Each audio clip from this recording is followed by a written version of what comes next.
The weapons of sorrow are not the endgame, but a roadmap. Each evolution, every advance in the delivery of pain and the mastery of destruction feeds the hive's hateful weapons research. They will map every screen, harness every aggression, until they understand every method by which to ravage the hearts, minds, and flesh of man. And in doing so, they will turn us against ourselves, feeding our lust, our greed, our fear, until we become a threat unto ourselves like none we could imagine. So wield these, angry reaper. Strive to know the darkness in your own heart. Walk in the shadows of fallen heroes, and know that you are an enemy of hope.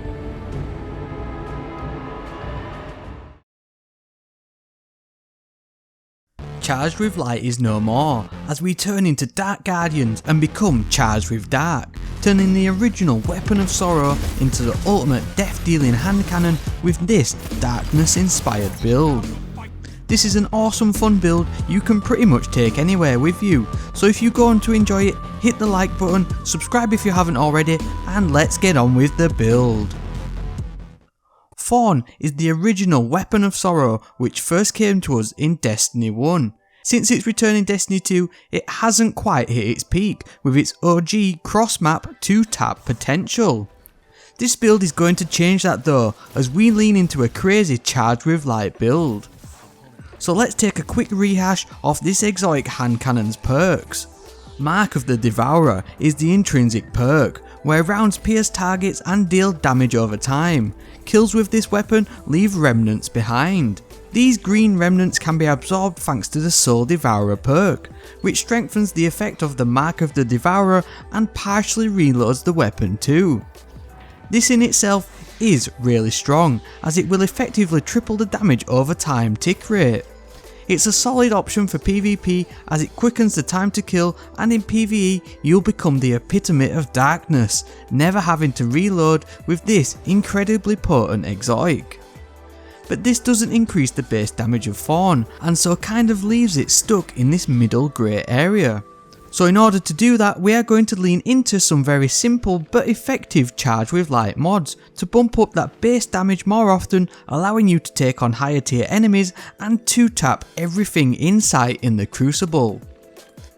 Despite the obvious, we are first up starting with a mod which you may not be familiar with, and we are using this one mainly thanks to the damage style of Thorn, with its damage over time affecting how the game reads its kills. Precision Charge is an Arrivals mod which costs only 2 void energy. Despite it bringing a -10 to your strength stat, it will allow you to become Charged with Light on rapid precision final blows with bows, hand cannons or scout rifles. Now unfortunately, Soul Devourer tick damage over time kills won't proc Charged with Light with this mod. It has to be final precision blows with the actual weapon, which can be frustrating to obtain every time, but it is doable given how little you'll need to reload with this build. But in order to counteract that somewhat, we will chuck in the Taking Charge mod to become Charged with Light when collecting an Orb of Light, as well as the Stacks on Stacks mod. This Void mod costs 4 energy and will give a bonus stack for every stack of Charged with Light we collect. This gives us some leeway with the build and allows us to make the most of the Charged with Light ability. Finally, High Energy Fire is going to be our final mod in this one. This mod costs 4 neutral energy and increases weapon damage when charged with light. Defeating an enemy will consume 1 stack. So with this all in motion, Soul Devourer will increase the damage over time effect of Thorn. All the while, the base damage of Thorn is also increased massively now too, thanks to the High Energy Fire mod, making this an incredibly potent hand cannon with near heavy weapon type power. Thorn has always been a fun weapon to use, but this Charged with Light build takes it to the next level. But there's more. After testing this one out, it got me thinking about another weapon of sorrow we have, Malfeasance. And in all honesty, I found this one to be a little bit better and a little bit more forgiving, especially on console. With it being a 180 RPM hand cannon, it was a lot easier to get them precision hits and become charged with light more often. Much like Thorn though, its explosive shadow slug shots will not proc a precision final blow even if you line them all up on somebody's head. But the weapon as a whole does receive the full benefit, with both the base damage and the explosive shadow benefiting from the weapon damage increase of high energy fire. Now I was rocking this build on my Warlock with the exotic transversive steps, but you can easily put this build on Titans and Hunters too, with any number of your favourite exotics or even a 5th charge with light mod. Using this build with Thorn in Iron Banner was great, especially to get the assist portion of the weekly bounty, which can be an absolute slog sometimes. There's nothing too fancy about this one, and despite it having a few flaws in it not being an anti-champion friendly weapon build, you can still use something like Overload Grenades or Inferno Whip from the Seasonal Artifact mod in order to deal with Overload or Unstoppable champions respectively. It also allows you to use the ever popular Falling Guillotine for optimal DPS.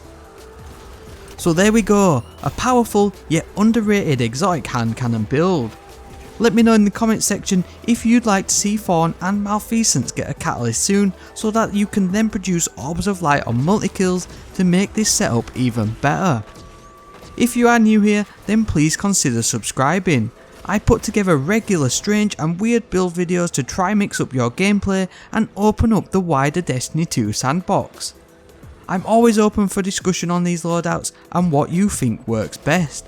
So let me know in the comments, or alternatively find me on Twitter using the links below. Also, a rating down below is always greatly appreciated. So on that, and as always, thank you very much for watching, and I hope to see you next time.